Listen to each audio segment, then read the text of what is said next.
申したら、それが炎上しちゃって。炎上しる何炎上したんですか？ TBS 以外全部出たのかな。ヤードで壁蹴ってる子とかいたみたいですよ。私の態度がムカついたみたいで。ホームレスアイドル。またやることなくなっちゃったから、じゃあコスプレやろうってなって、コスプレをやったんですけど、コスプレでもドロドロしたことになっちゃって。コスプレってドロドロしたことになるんですか？なりますね。なんかソードアートオンラインっていうアニメのアスナってキャラをやってたんですけど、アスナが人気キャラなんですよね。で、アスナやりたい子いっぱいいるんですよ。だからなんかでも合わせとかって1キャラずつしかキャスティングされないっていうか、合わせて集合キャラクターさん集合させて写真を撮る会みたいな。はい、それが合わせって言うんですけど、合わせはアスナは1人しかキャスティングできないみたいな感じで、ずっとアスナ枠だったんですよね。でもそしたら本当はアスナやりたい子とかが我慢して来るわけなんですよ。別のやりたくないキャラとかをやったりして、でそうするとだんだんその子たちのストレスに多分なってたみたいで、なんかだんだんその子とあと関係がギクシャくなってきて、いや本当はアスナやりたいのにみたいなことを言われて、でなんか文句言われて、でどうせなんか私のことをなんか飾り役みたいな、引き立て役みたいな感じにしてんでしょとかも言われて、で揉めて。で、あとアスナってキリトくんっていうなんか主人公の男の子とラブラブの設定なんですけど、キリトくんのやってるコスプレイヤーも男のコスプレイヤーが結構イケメンのコスプレイヤーがやってたりするんですけど、そのキリトくんの男のコスプレイヤーを取り合ったりとかもして、怖い。そう。で、取り合いになって、で、キリトくんのこと好きな人が、好きなアスナレイヤーが、なんか結構文句言ってきたりとかして、ドロドロになっちゃって、なんかこんなに複雑な関係だったらやってられるかって思って、そんなことがあるんだ。はい。なんか女の戦いの世界って感じで怖いですね。そうですね。めっちゃ怖かったですね。コスプレはでもなんか友達とかが、いやでも楽しいからやった方がいいよって誘ってくれたりとかして、今は本当に仲のいい友達としかやってないです。それはでも楽しそうですね。そう、揉めない。漫画家さんはいつからやってるんですか？漫画家は、AV デビューした直後ぐらいに、やっぱり AV 結構雑誌とかにも紹介してもらえたりとか、グラビアに載ったりとかして、ちょっと名前が乗っかって、その時期もやっぱり一瞬だけちょっとだけ知名度上がったんですよ。その時に集英社さんから連絡が来て、集英社さんの漫画担当さんから連絡来て、漫画の連載やりませんかって。で最初は話だけ書いて、絵はなんかこっちで用意してもいいからみたいな話だったんですけど、実は絵も描いてて、ひょっとしたら私が漫画描けるかもしれませんよって言って漫画描いて送ったんですよ。そしたら OK もらって、実際描けますもんね。ありがとうございます。ありがとうございます。じゃあそこで漫画家さんデビューしたんですね。はい、漫画家デビューしました。集英社でやっぱ漫画描いてたら、だんだんノウハウがついてきて、こう担当さんに直してもらったら、こういうコマで描けばいいんだとかだんだん分かってくるようになってきて、じゃあそのノウハウを生かして他の雑誌でも描けないかなと思って、他の雑誌に漫画持ち込みしたんですよ。そしたらそれも新人賞に選ばれて、すごい。でなんかそこの雑誌でもゲスト原稿みたいなの何枚か書かせてもらいました。じゃあ単行本化してない漫画もあります。はい。それは読みたいですね。最近もなんか漫画を描かれているそうで X とかに。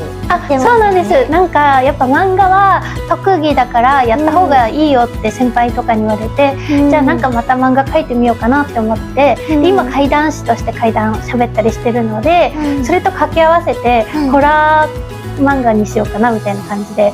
なんかまた可愛い漫画かなって思ってふっと見てみたら、ちょっとホラーな漫画で、なんか怖くなってるみたいな感じでびっくりしました。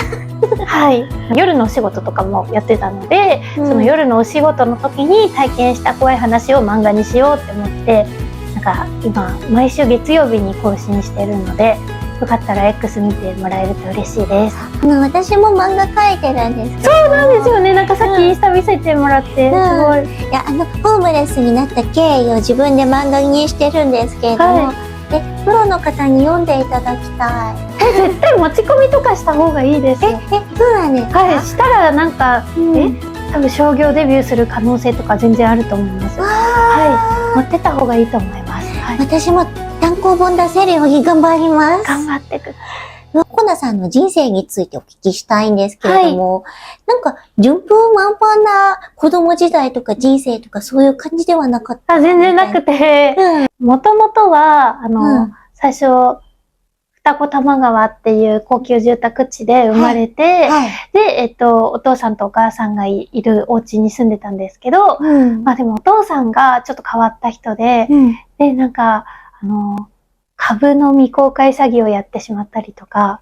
株の未公開詐欺？はい。なんか、株のなんか詐欺なんですよ。インサイダーってやつですかね？多分それだと思います。はい。それをやってしまったりとか、あと、各所に借金作りまくっちゃって、カードパンクさせちゃったりとか、あと、もともとなんか、バイだったっぽくて。バイで、それは性的思考的な？そうです。で、男の人に女装して会いに行ったりとかしてて、で、エイズになっちゃったりして、それで、まあ、そういう理由がいっぱい重なって、離婚することになってしまって。そうなんですね。なかなか複雑ですね。なんか女装趣味とかは全然私はいいと思うんですけれども、なんかそれもやっぱり家族への配慮とか関係とかも考慮しないと難しいものなのかなっていう感じで思いますね。そうですね。で、なんかちょっとそういうのもあって嫌になっちゃって別れることになって、で、別れて、で、お母さんと、あと、お母さんだけじゃちょっと大変なんで、お母さん側のおじいちゃんとおばあちゃんと、あとお姉ちゃんと、の暮らしが始まったんですけど。お姉さんがいるんですね。はい、お姉さんがいます。はい。はい。お母さんしか働かなくて。おじいちゃんとかおばあちゃんはなんかあんま働かなくて、まあおじいちゃんもでも朝の清掃には行ってたのかな。でも、あんまりお金がなくて、で、なんか生活苦しくなっちゃって。それじゃなんか高級住宅街に生まれた時とはもう割と落差が激しかった。もうすごい生活が変わっちゃいました。変わっちゃって、ピアノとかバレエも習ってたんですけど、全部やめることになっちゃって。そうなんですね。はい。で、生活保護を受けるようになって。はい。生活保護。私も一時期3ヶ月だけ受けてましたけれども。本当ですか？ちょっと行けないところからもお金借りちゃったっぽくて、なんか取り立ての人とかも来るようになっちゃったりして。取り立ての怖い人？怖い人。朝の5時からピンポンピンポンってめっちゃ鳴らされたりとかして。それはどう対応すればいいんですか？いやもうなんか全部無視してって言われてたから、もう全部無視を決め込むんですよ。電話も鬼電かかってくるんですよ。でも全部無視みたいな。借金って怖い。怖いですよね。毎日来るからなとか言われたこととかもあって。そんな中、学校も通ってるんですけど、まあ平和なメンタルでだんだん通えなくなってくるんですよ。そうですよね。はい。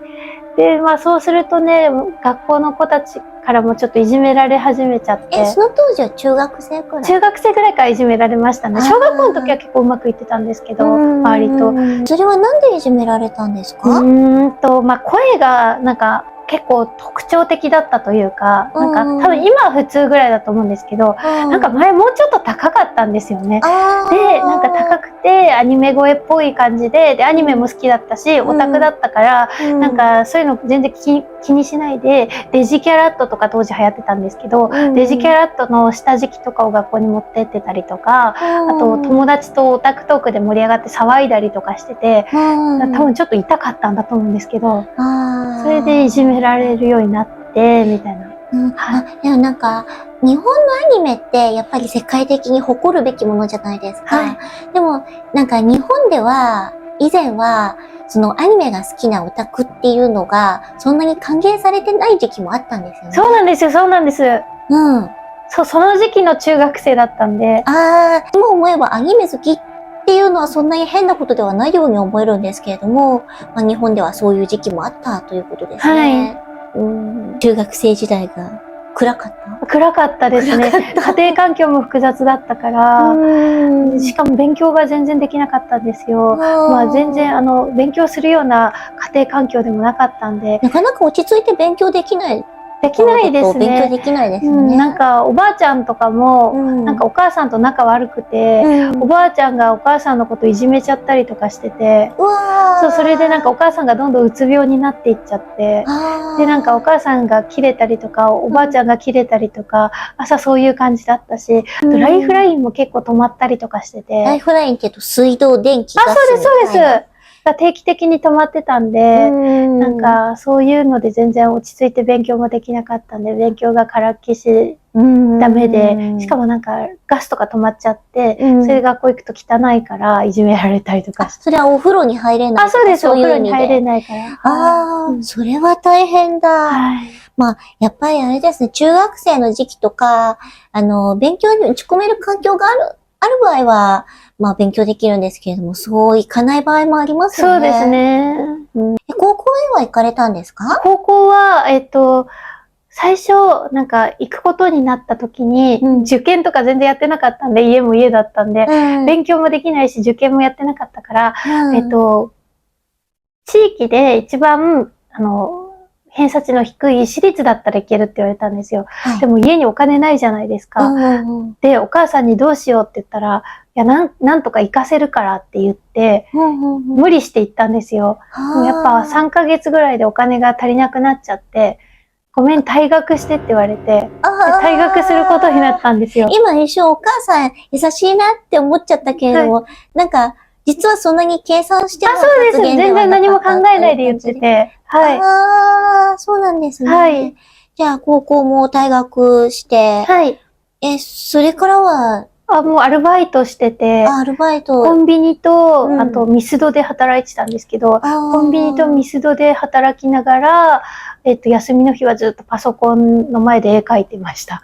イラスト投稿雑誌とかが当時流行ってたんで、そういうのに投稿したりとか、そういうのが楽しみだったかな、みたいな。イラストに打ち込んだ感じですか？そうですね、イラストに打ち込んだり、あとゲーム作ったりとかしてましたね。ゲーム作ってたんですか？はい、なんかホラーゲーム作って公開したりとかして。その当時からホラーなんですね。そうです、ホラーが好きで。得意ジャンルがホラー。はい。で、なんか雑誌に乗っかったりとかしてて。だからなんかそういう楽しみで、なんか、こう、メンタルを保ってたんですけど、1年経って、もう一回学校じゃあ公立受け直すかってなったんですよ。で、公立受け直して、美術コースの高校に行ったんですけど。受け直して、ちゃんと受かったんですね。受かりました。その次の年は受かりました。すごいですね。はい。じゃあ勉強も頑張られたんですね。ちょっとだけやりました。はい。そしたら、なんか、公立行けて、公立の美術コースの学校に行けて、で、そこは2年通ったんですけど、なんかやっぱ途中でいじめられちゃって、年が周りの子と一切違ったんで、いじめられるようになっちゃって。1歳年上だと、まあ、やっぱ10代の1歳って大きいみたいな。大きいですよね。で、なんか、だんだんはぶられるようになってきちゃって、で、なんかしかもその時の担任の先生とも反りが合わなくて、うまくいかなくて、で、だんだん保健室登校になっちゃって、で、出席日数足りなくなって留年しちゃったんですよ。で、留年しちゃって、学校に最初残りたいって言ったんですけど、でもなんか先生と反りが合わなかった関係もあって、多分留年しても学校通えないから、転校した方がいいって言われて、で、定時制に転校することになったんですよ。すごいですね。ここまでで高校が3つ出てきてます。で、定時制に転校することになって、で、定時制って卒業するまでに、4年かかるんで、またそこから2年高校通うことになりました。はい。で、定時制を卒業された。卒業しました。でも、最終的には卒業まで頑張ったのがすごい。頑張りました。でも、定時制はめちゃくちゃ正直楽で、勉強できなくても大丈夫だったし、あと先生がめちゃくちゃいい先生で、ただやっぱちょっと遅刻癖だったんで、なんか、遅刻あと何回したら、もう、留年だぞみたいには言われてて、回数も教えてくれてたんで、頭悪かったんですけど、その回数だけは守って、無事卒業できたんですよね。何回で、あと何回って教えてくれるのが親切ですよね。いや、すごい親切でした。助かりました。で、卒業式にびっくりすることがあって、美術コースのある高校の先生で仲良かった先生たちが、卒業式心配して来てくれたんですよ。前の高校の先生で仲良かった先生たちが、1年目の担任の先生とかすごい仲良かったんですけど、とか心配して来てくれたんですよ。すごい、卒業式に前の学校の先生たちが駆けつけてくれたって。駆けつけてくれて、花道に花持っていて、すごい。いや、めっちゃ嬉しくてちょっと泣きそうになっちゃって。それは泣く。はい、そうそう、めちゃくちゃ嬉しい。でもなんかいじめられたりとかあったけど、なんだかんだで人に好かれてたって感じですね。だったらいいんですけどね。でもう中学校、高校と行ってないので。本当ですか？高校卒業資格認定だけは、取ったんですけれども、でも学校に通ったっていう経験に乏しいので、本当ですか？なんか、定時制高校とかちょっと行ってみたいなって思いますね。面白かったですよ。面白かったです。楽しそうですね。そっから大学とかには進まれてないんですか？短大じゃないな。専門学校に行ったんですけど、またそこでお母さん、パチンカスだったんですけど。パチンカスというのはあれですね、パチンコにはまってしまって、依存症的になってしまった。依存症だったんですけど、依存症だったから奨学金を全部使っちゃって。奨学金をパチンコで使っちゃったんですか？パチンコに使っちゃって、で、学費を払ってなくて、お金全部渡して任せてたから、払ってくれてると思ってたんですよ。そしたら何にも払ってくれてなくて、で、校長室にある日3ヶ月ぐらい通って呼ばれて、一切学費が払われてないんだけどって言われて。それびっくりしますよね。いや、びっくりしました。びっくりしました。奨学金だって、ココナさんの奨学金ですよね。そうです、そうです。どこ行ったのって感じになってます。ってなって、だって奨学金があるじゃないですかって言ったら、いや、一回も払われてないって言われて、ってなって。それはパチンコに使われちゃった？パチンコに使ってました。ギャンブル依存症ってやつですね。そうです。ギャンブル依存症です。怖いですね。はい。あれって、なんか依存症になると本人でもやめられないって。もうやめられないです。今もやめてないです。今も続いてます。ただ、1円パチンコってあるじゃないですか。最初4円に依存してたんですけど、今1円に依存してるんで、もうお金は減らなくなりました。それは良かったですね。いや、良かったのかな。普通になんか家庭用ゲームとかにハマってくれた方が健全じゃないかな。健全ですね。で、やめることになりました。結局やめることに。やめるしかないですよね。そうですね。それは、そうだ。それはでもなんか、ココナさん全然悪くないのに。めっちゃショックでした。気の毒に。と思って、保育士の資格取ろうと思って、そこに入ったのに、そんな感じになっちゃって、で、当時その時期ぐらいから、自分のバイトのお金で、レッスンに通ってたので、声優のレッスンに。声優さんになるためのレッスンに。だから、レッスンにも通ってるから、じゃあもうそっちで行くしかないなって思ったんですよ。もう学校ダメだし、みたいな。お金ないし、みたいな。で、レッスンに行ってて、で、レッスンの人に、私今日でちょっと、専門学校辞めてきたんで、本格的に頑張るんでよろしくお願いしますって言って、で、当時そのレッスン所でやってる朗読劇のイベントとかに出させてもらったりとかして、ちょっとずつその時期からなんか芸能活動を意識するようになりましたね。でも、保育士さんとしての道が断たれてしまっても、声優さんっていう夢もあってよかったですね。そうです、よかったです。じゃあなんか、お芝居とか、声優さんになることとかが目標になっていたわけですね。そうですね、でも、よく病みませんでしたね、ココナさん自身が。でも私も病んじゃった時期とかもあって、ありますか？病んじゃって、精神科とかに行って、躁うつ病になっちゃって、薬とかもらってましたね。なかなか、いろいろあると、普通、メンタルとかいろいろね、病んじゃうことがあると思うので、なかなか、あれですね、波乱万丈ですね。そうです、波乱万丈でしたね。ココナさんの、現在されていらっしゃる活動についてお聞きしてもよろしいでしょうか？ありがとうございます。今は怪談を喋る仕事をしていて。怪談ってあれですよね、怖い話とか、お化けとか出てくる。そうです、ホラーですね、ホラーです。もともと怖い話好きで、ちょいちょい怖い系の仕事10年ぐらい前からやってたんですけど、でも、本格的に怪談師っていう感じでやるようになったのは今年からで、去年一回芸能活動やめようと思ったんですよ。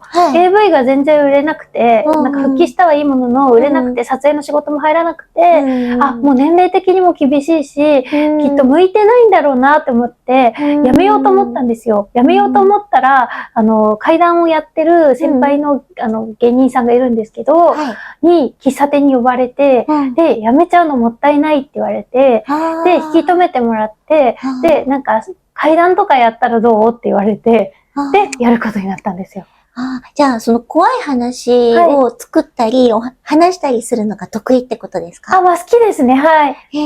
怪談師っていう職業があることを初めて知りました。そうなんですよ。私も本当に、最初アイドル枠とかで怪談喋ってる時は、怪談師さんが世の中にいっぱいいるのとか全然知らなくて、今年にちゃんとやり始めてから勉強するようになって、いっぱいいることを知ったみたいな。そうなんですね。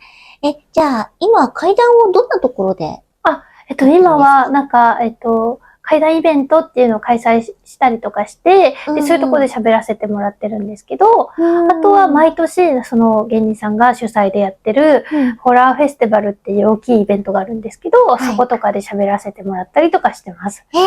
そうなんだ。怖い話のネタってどういう風に仕入れてくるんですか？なんか体験談が私の場合多くて。実際に霊感があるとかそういう話ですか？そうですね。多分霊感ある方だと思うんですけど。実際に怖い体験をされたりするんですか？そうなんです。なんか、小学校4年生の時に住んでた家が、多分曰く付き物件で、で、お化け出るような家だったんですよ。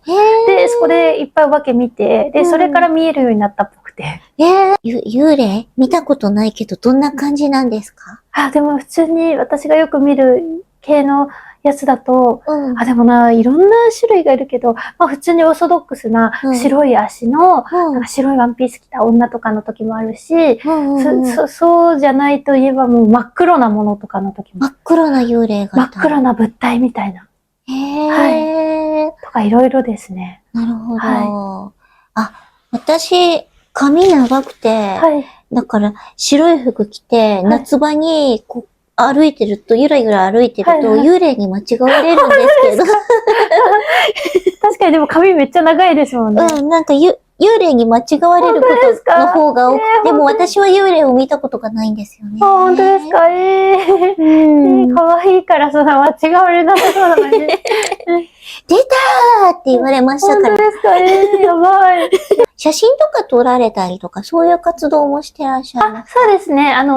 もう昔からやってる撮影会モデルの延長みたいな感じで、今結構映えスポット行って、友達と写真撮ったりしてインスタに上げたりするのが趣味なんですけど、その延長でコスプレをスタジオで撮ってもらったりとかしてて、それ関係の友達と一緒になんかイベントやったりとかしてて、多分年内もそれはイベントまだやるんですけど、なんかカフェ借りて、そこでメイド服とか着て、お話できるようなイベントとか開催してます。カフェイベント。カフェイベント開催してます。じゃあなんかインスタグラマーさん的なことも今やってる？そうですね、やってます。なるほど。映えスポットってちなみにどんなところなんですか？なんかアフタヌーンティーとか行くことが多いです。アフタヌーンティー？なんかアフタヌーンティーの専門のカフェみたいなのが今結構あって、そういうとこ行くと、なんかもう内装からすごくてお花がわーって飾ってあったりとかして、で、それにちなんだメニューが毎シーズン違うのが出てくるみたいな。素敵だな。そうなんです。じゃあカフェイベントを10月の27にやるんですけど、秋葉原でやるんですけど、詳細 X に載っけるので、よかったら、来てくれると嬉しいです。あと、X に毎週月曜日に、怪談の漫画を更新してるので、それを見に来てくれたらと思います。よろしくお願いします。よろしくお願いします。今後は、なんかカフェイベントとか、インスタグラマーとか、あと怪談師をやりつつ、あと漫画も書いていく、そういう感じでマルチに活躍されていくってことですね。それは今後もすごく楽しみなこのさんです。頑張ります。今日は来てくださってありがとうございました。ありがとうございました。くまちゃんと握手してください。かわいい。ありがとうございます。